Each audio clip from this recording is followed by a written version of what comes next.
Greetings and welcome to another episode of Sunday Sweets. Today I'm going to show you how to make some egg custard. This is actually an excellent recipe. I have tasted this in the past. I will not be tasting it today because I'm still off of keto treats, but my daughter's going to taste it and let you guys know what she thinks. This is 100% the recipe of All Day I Dream About Food. I will link her recipe below in the notes. So before I even get this recipe going, I wanted to get a bunch of hot water and get it boiling. I'm actually going to turn this down now, just until I need it. But this is a step that I almost always forget until I've already got everything else made. Over medium heat, I'm going to scald 1.5 cups of heavy cream. And just going to bring it to a boil and then stop. While the heavy cream is scalding, I'm going to scramble up 2 eggs along with 6 tablespoons of granulated sweetener. I'm using allulose and 1/8 of a teaspoon of salt.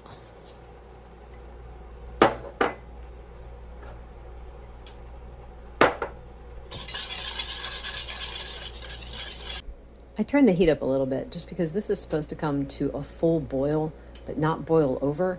And the way my burner's working right now, it's like, I don't even know if we're going to get to like a nice little simmer. So I turned it up to just a little bit past medium and we are getting there. Yep, there we go. And I've been stirring it here and there just because, you know, if you're cooking heavy cream, you know that you've got, you get like clumps like that. So that is it. I'm going to turn it off and do the next step. I poured it back into the measuring cup just because the pan is way too heavy for me. So I'm going to slowly stream it in like this and stir the entire time.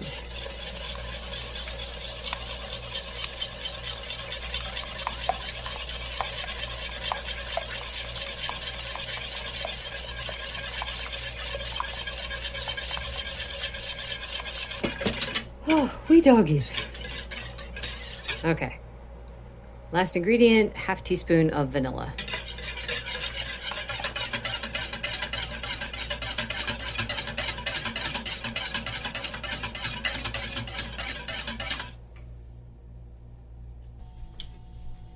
And I'm going to pour that into another measuring cup.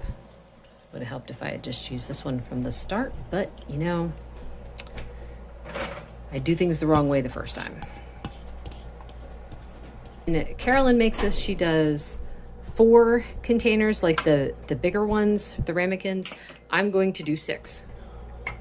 Oh no, she's here. Which one is it? Is it the oldest? It is. Good morning. That looks pretty even. Now I'm going to take 2 of these out, just because I don't want to get any water in them. And I'm going to pour that hot water into the bottom of the pan. The idea is to have enough in here so that it comes up halfway up the side. So I have to underestimate a little bit because I got to put the other 2 ramekins back in. They're not ramekins, they're bowls. Whatever. So when I say halfway up, I mean halfway up the custard, not the bowl. A little bit more.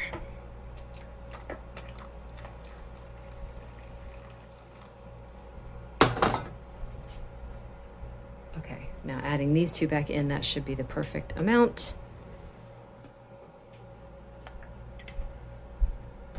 And it's a little bit more than I wanted, but I think that's going to be okay. I'm going to put these in a 350-degree oven and let them bake for 30 to 40 minutes. I'm going to check them around 25 though, just because I know that that's just how recipes work. So around 25 minutes, I'm going to check and see if the centers should just be a little bit jiggly. And I'll let you guys know how that goes. So that was actually about 20 minutes and these are absolutely done. You know, I was thinking too, it's like I should have said, it's not Carolyn's fault if she gives 30 minutes and I'm baking it for 25 or less because I'm using smaller containers than she did. So she gives, the numbers that she gives are based on the bigger containers. I would still underestimate. Anytime I'm making a recipe for the first time, I will always underestimate by about 4 to 5 minutes just because I never know how my oven is going to respond. And everyone's ovens are different. This is my daughter, Piggy. She's going to do some taste testing. Just know that Piggy is the name she gave herself. 'Cause I'm a pig.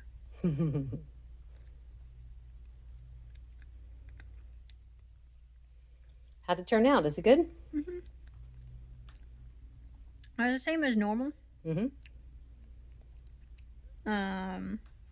It's really funny because I'm always like really reluctant to eat the top stuff, but it's actually fine when I do eat it. Yeah. Now the original recipe we did what Carolyn had suggested with the cinnamon on top, but I think you had said that you didn't like it like that. Oh, it's because it tasted burnt. Ah, yes. So there you go. Maybe if I cooked it for less time, it wouldn't taste burnt, but I think this makes it just right. Mm-hmm. Anyway, that is it for today. Thank you so much for watching.